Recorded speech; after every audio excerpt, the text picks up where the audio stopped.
The Meditations of Marcus Aurelius, Book 2, on the River Gran, among the Quadi.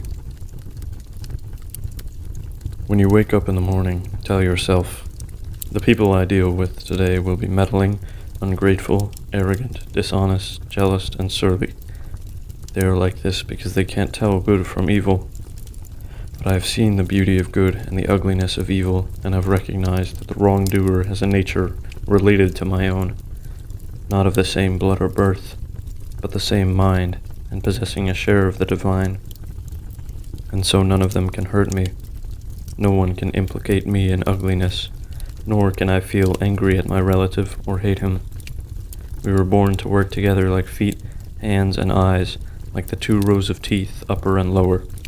To obstruct each other is unnatural. To feel anger at someone, to turn your back on him, these are obstructions.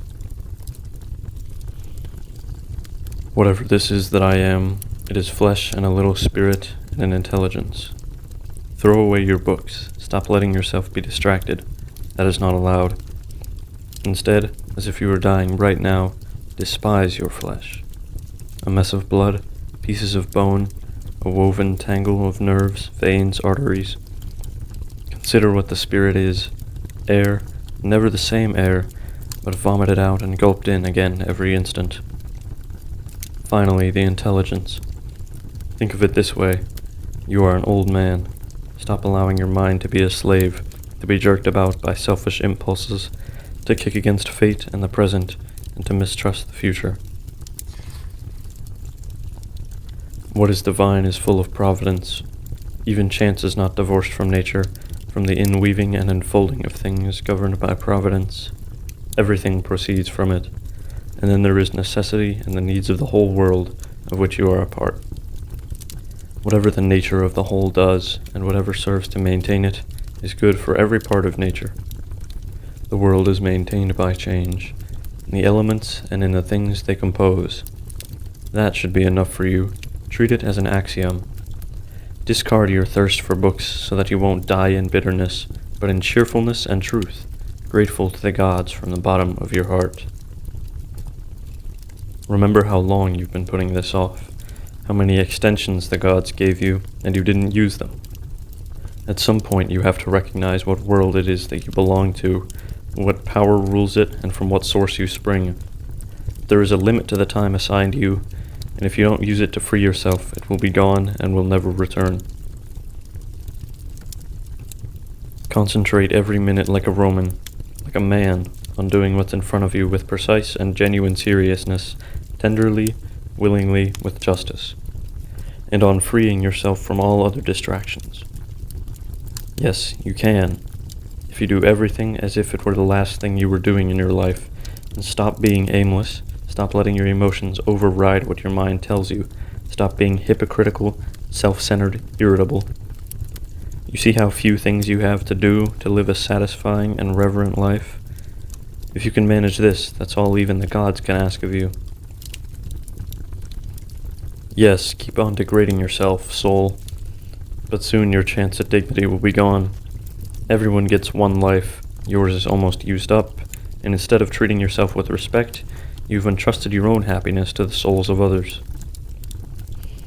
Do external things distract you? Then make time for yourself to learn something worthwhile. Stop letting yourself be pulled in all directions, but make sure you guard against the other kind of confusion. People who labor all their lives but have no purpose to direct every thought and impulse toward are wasting their time, even when hard at work. Ignoring what goes on in other people's souls, no one ever came to grief that way. But if you won't keep track of what your own soul is doing, how can you not be unhappy? Don't ever forget these things. The nature of the world, my nature, how I relate to the world, what proportion of it I make up, that you are part of nature and no one can prevent you from speaking and acting in harmony with it always. In comparing sins the way people do, Theophrastus says that the ones committed out of desire are worse than the ones committed out of anger, which is good philosophy. The angry man seems to turn his back on reason out of a kind of pain and inner convulsion.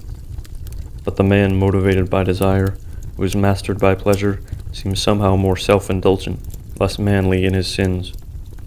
Theophrastus is right and philosophically sound to say that the sin committed out of pleasure deserves a harsher rebuke than the one committed out of pain.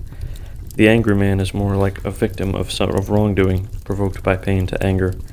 The other man rushes into wrongdoing on his own, moved to action by desire. You could leave life right now. Let that determine what you do and say and think.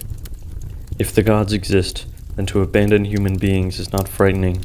The gods would never subject you to harm. And if they don't exist, or don't care what happens to us, what would be the point of living in a world without gods or providence? But they do exist. They do care what happens to us, and everything a person needs to avoid real harm they have placed within him. If there were anything harmful on the other side of death, they would have made sure that the ability to avoid it was within you. If it doesn't harm your character, how can it harm your life? Nature would not have overlooked such dangers through failing to recognize them, or because it saw them but was powerless to prevent or correct them. Nor would it ever, through inability or incompetence, make such a mistake as to let good and bad things happen indiscriminately to good and bad alike. But death and life, success and failure, pain and pleasure, wealth and poverty, all these happen to good and bad alike. They are neither noble nor shameful, and hence neither good nor bad. The speed with which all of them vanish, the objects in the world, and the memory of them in time. And the real nature of the things our senses experience, especially those that entice us with pleasure, or frighten us with pain, or are loudly trumpeted by pride. To understand those things, how stupid, contemptible, grimy, decaying, and dead they are, that's what our intellectual powers are for. And to understand what those people really amount to, whose opinions and voices constitute fame, and what dying is, and that if you look at it in the abstract and break down your imaginary ideas of it by logical analysis, you realize that it's nothing but a process of nature, which only children can be afraid of. Not only a process of nature, but a necessary one. How man grasps God, with what part of himself he does so, and how that part is conditioned when he does. Nothing is more pathetic than people who run around in circles, delving into the things that lie beneath, and conducting investigations into the souls of the people around them, never realizing that all you have to do is be attentive to keep the power inside you and worship sincerely. To worship it is to keep it from being modified with turmoil and becoming aimless and dissatisfied with nature, divine and human. What is divine deserves our respect because it is good. What is human deserves our affection because it is like us, and our pity, too, sometimes, for its inability to tell good from bad, as terrible as a blindness, as the kind that can't tell white from black. Even if you're going to live 3,000 more years, or 10 times that, remember, you cannot lose another life than the one you're living now, or live another than the one you're losing.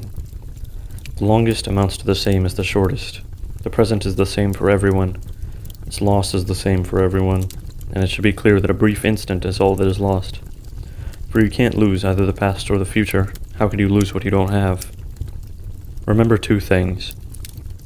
That everything has always been the same and keeps recurring, and it makes no difference whether you see the same things recur in 100 years or 200, or in an infinite period. And that the longest lived, and those who will die soonest, lose the same thing. The present is all that they can give up, since that's all you have. And what you do not have, you cannot lose. As Monimus the Cynic said, everything is just an impression. The response is obvious enough, but the point is a useful one if you take it for what it's worth. The human soul degrades itself, above all when it does its best to become an abscess, a kind of detached growth on the world. To be disgruntled at anything that happens is a kind of secession from nature, which comprises the nature of all things. When it turns its back on another person, or sets out to do it harm, as the souls of the angry do. When it is overpowered by pleasure or pain. When it puts on a mask and does or says something artificial or false. When it allows its action and impulse to be without purpose, to be random and disconnected, even the smallest things ought to be directed toward a goal. But the goal of rational beings is to follow the rule and law of the most ancient of communities and states. Human life, duration momentary, nature changeable, Perception, dim. Condition of body, decaying. Soul, spinning around. Fortune, unpredictable. Lasting fame, uncertain. Sum up, the body and its parts are a river, the soul a dream in mist. Life is warfare and a journey far from home. Lasting reputation is oblivion. Then what can guide us?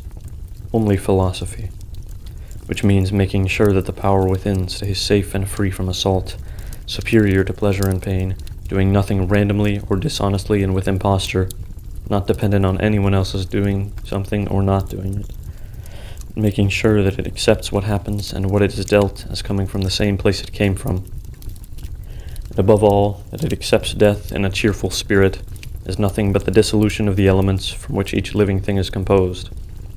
If it doesn't hurt the individual elements to change continually into one another, why are people afraid of them changing and separating?